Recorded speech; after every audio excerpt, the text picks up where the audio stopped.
December 6 ಶೌರ್ಯ ದಿವಸವೆಂದು ಎಲ್ಲಾ ಶಾಲೆಗಳಲ್ಲಿ ಆಚರಿಸುವಂತೆ ರಾಜಸ್ಥಾನ ಸರ್ಕಾರ ಹೊರಡಿಸಿದ ಸುತ್ತೋಲೆಯನ್ನು 12 ಗಂಟೆಗಳ ಬಳಿಕ ಹಿಂಪಡೆಯಲಾಗಿದೆ. ಹೀಗೆ ಹಿಂಪಡೆಯುವುದಕ್ಕೆ ಕಾರಣವನ್ನು ಕೊಡಲಾಗಿದೆ. ಅದೇನೆಂದರೆ, ಈಗ ಶಾಲೆಯಲ್ಲಿ ಪರೀಕ್ಷೆ ನಡೆಯುತ್ತಿರುವುದರಿಂದ ಕಾರ್ಯಕ್ರಮ ಮಾಡುವುದಕ್ಕೆ ಸೂಕ್ತ ಸಂದರ್ಭ ಅಲ್ಲ ಎಂದು ಹೇಳಲಾಗಿದೆ ಮತ್ತು ಸುತ್ತೋಲೆಯನ್ನು ರದ್ದುಪಡಿಸದೆ ಮುಂದೂಡಲಾಗಿದೆ.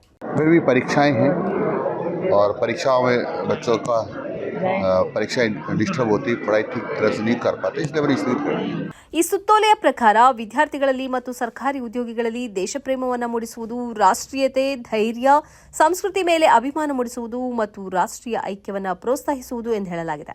ಭಾರತೀಯ ಸಂಸ್ಕೃತಿ ಮತ್ತು ರಾಮ ಜನ್ಮಭೂಮಿ ಯಾತ್ರೆಯ ಕುರಿತಾಗಿ ಭಾಷಣ ಸ್ಪರ್ಧೆ, ಅಯೋಧ್ಯೆಯ ರಾಮ ಮಂದಿರವನ್ನು ಕೇಂದ್ರೀಕರಿಸಿ ಚಿತ್ರರಚನೆ, ಪೋಸ್ಟರ್ ರಚನೆ, ಭಕ್ತಿಗೀತೆ, ನೃತ್ಯ, ಇತಿಹಾಸ ಅಥವಾ ಪುರಾಣಗಳನ್ನು ಆಧಾರವಾಗಿಸಿ ನಾಟಕಗಳನ್ನು ರಚಿಸಬೇಕು ಎಂದು ಸುತ್ತೋಲೆಯಲ್ಲಿ ನಿರ್ದೇಶನ ನೀಡಲಾಗಿತ್ತು. ಇದೀಗ ಸುತ್ತೋಲೆಯನ್ನು ಮುಂದೂಡಲಾಗಿದೆ. 1992 ಡಿಸೆಂಬರ್ 6 ಕೋರ್ಟ್ ಆದೇಶಕ್ಕೆ ವಿರುದ್ಧವಾಗಿ ಬಾಬರಿ ಮಸೀದಿಯನ್ನು ಧ್ವಂಸ ಮಾಡಲಾಗಿತ್ತು. ಬಾಬರಿ ಮಸೀದಿಗೆ ಹಾನಿಯಾಗಲು ಬಿಡಲ್ಲ ಎಂದು ಆಗ ಉತ್ತರ ಪ್ರದೇಶದ ಮುಖ್ಯಮಂತ್ರಿಯಾಗಿದ್ದ ಬಿಜೆಪಿಯ ಕಲ್ಯಾಣ್ ಅವರು ನ್ಯಾಯಾಲಯಕ್ಕೆ ಮುಚ್ಚಳಿಕೆ ಬರೆದುಕೊಟ್ಟಿದ್ರು. ಆದರೆ ಈ ಧ್ವಂಸ ಕೃತ್ಯದ ಹಿಂದೆ ಅವರ ಶಾಮೀಲಾತಿ ಇದೆ ಎಂಬ ಅನುಮಾನದಲ್ಲಿ ಉತ್ತರ ಪ್ರದೇಶ ಸರ್ಕಾರವನ್ನೇ ಆಗಿನ ಕೇಂದ್ರ ಸರ್ಕಾರ ವಜಾ ಮಾಡಿತ್ತು. 2019 ಬಾಬರಿ ಮಸೀದಿಯ ಇದ್ದ ಜಾಗದ ಹಕ್ಕನ್ನ ಮುಸ್ಲಿಮರಿಗೆ ನಿರಾಕರಿಸಿ ತೀರ್ಪು ನೀಡುವಾಗಲೂ ಸುಪ್ರೀಂ ಕೋರ್ಟ್ ಒಂದು ಪ್ರಮುಖ ಅಂಶವನ್ನ ಎತ್ತಿ ಹೇಳಿತ್ತು. ಬಾಬರಿ ಮಸೀದಿಯನ್ನು ಧ್ವಂಸಗೊಳಿಸಿರುವುದು ಕ್ರಿಮಿನಲ್ ಅಪರಾಧ ಎಂದು ಅದು ಹೇಳಿತ್ತು. ಇದೀಗ ಈ ಕ್ರಿಮಿನಲ್ ಅಪರಾಧವನ್ನೇ ರಾಜಸ್ಥಾನ ಸರ್ಕಾರ ಶೌರ್ಯ ದಿವಸ ಎಂದು ವಿದ್ಯಾರ್ಥಿಗಳ ಮನಸ್ಸಿನಲ್ಲಿ ಬಿತ್ತಲು ಯೋಚನೆ ಮಾಡಿದೆ. ಪರೀಕ್ಷೆಯ ಕಾರಣದಿಂದಾಗಿ ಈಗ ಅದು ಜಾರಿಗೆ ಬಂದಿಲ್ಲವಾದರೂ ಮುಂದಿನ ದಿನಗಳಲ್ಲಿ ಸುಪ್ರೀಂ ಕೋರ್ಟ್ ಕ್ರಿಮಿನಲ್ ಅಪರಾಧ ಎಂದು ಹೇಳಿದ ಕೃತ್ಯವನ್ನು ಶೌರ್ಯದ ಕೆಲಸ ಎಂದು ಬಿಂಬಿಸಲು ಖಂಡಿತ ಶ್ರಮಿಸಬಹುದು. ಶ್ರೀರಾಮ ಆದರ್ಶ ಪುರುಷನಾಗಿ ಈ ದೇಶದಲ್ಲಿ ಗುರುತಿಸಿಕೊಂಡಿದ್ದಾನೆ. ಆದರ್ಶ ಎಂಬ ಪದದಲ್ಲಿ ಧ್ವಂಸ, ಹಿಂಸೆ, ದುಷ್ಕೃತ್ಯ ಇತ್ಯಾದಿಗಳು ಒಳಪಡುವುದಿಲ್ಲ. ಡಿಸೆಂಬರ್ 6 ನಡೆದಿರುವುದು ಧ್ವಂಸ ಕಾರ್ಯ. ಸುಪ್ರೀಂ ಕೋರ್ಟ್ನ ಪ್ರಕಾರ ಕ್ರಿಮಿನಲ್ ಅಪರಾಧ. ಬಾಬರಿ ಮಸೀದಿ ಇದ್ದ ಜಾಗ ಯಾರಿಗೆ ಸೇರಬೇಕು ಎಂಬ ಬಗ್ಗೆ ಸುಪ್ರೀಂ ಕೋರ್ಟ್ನಲ್ಲಿ ಕಾನೂನು ಸಮರ ನಡೆಯುತ್ತಿರುವಾಗಲೇ ಈ ಧ್ವಂಸ ಕಾರ್ಯ ನಡೆದಿದೆ. ಅದರಲ್ಲಿ ಭಾಗಿಯಾದವರನ್ನ ನ್ಯಾಯಾಲಯ ಕ್ರಿಮಿನಲ್ ವಿಚಾರಣೆಗೂ ಒಳಪಡಿಸಿದೆ. ಇಂತಹ ಕೃತ್ಯವನ್ನ ಒಂದು ಸರ್ಕಾರವೇ ಮುಂದೆ ನಿಂತು ಶೌರ್ಯದ ಕೆಲಸ ಎಂದು ಮಕ್ಕಳಿಗೆ ಕಲಿಸುವುದಾದರೆ ಅದು ಸಾರುವ ಸಂದೇಶ ಏನು? ಶ್ರೀರಾಮನ ಆದರ್ಶಗಳಿಗೆ ಈ ಆದೇಶ ಒಪ್ಪುವುದೇ? ಶ್ರೀರಾಮ ಅತ್ಯಂತ ಜನಪರ ಆಡಳಿತಕ್ಕಾಗಿ ಗುರುತಿಸಿಕೊಂಡವ. ಈ ದೇಶದ ಕೋಟ್ಯಾಂತರ ಮಂದಿಯ ಹೃದಯದಲ್ಲಿರುವವ.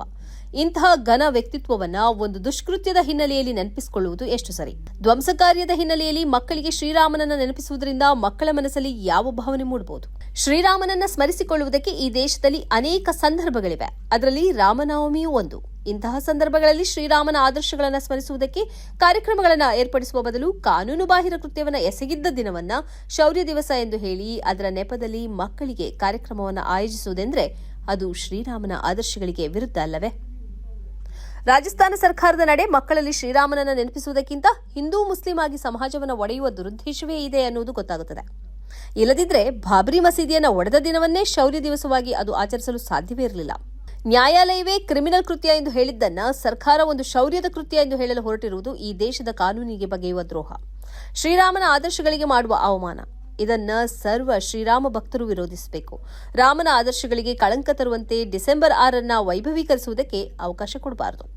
ಸ್ನೇಹಿತರೆ, ನಿಮ್ಮ ಅದ್ಭುತ ಬೆಂಬಲದಿಂದ ಸನ್ಮಾರ್ಗ ನ್ಯೂಸ್ ಚಾನೆಲ್ ಈಗ 2 ಲಕ್ಷ ಸಬ್ಸ್ಕ್ರೈಬರ್ಗಳನ್ನು ದಾಟಿದೆ. ಇದು ನಮ್ಮ ಯಶಸ್ಸಲ್ಲ, ಇದು ನಿಮ್ಮ ಯಶಸ್ಸು. ನಮ್ಮ ಮುಂದಿನ ಗುರಿ 4 ಲಕ್ಷ. ಇದು ಕಷ್ಟವಲ್ಲ. ನೀವು ಮಾಡಬೇಕಾದದ್ದು ಸಿಂಪಲ್.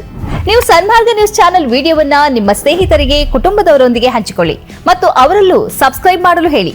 ನೀವು ಶಕ್ತಿಯನ್ನು ಕೊಡಿ, ನಾವು ನಿಖರ ಸುದ್ದಿ ಕೊಡ್ತೇವೆ. ಧನ್ಯವಾದಗಳು.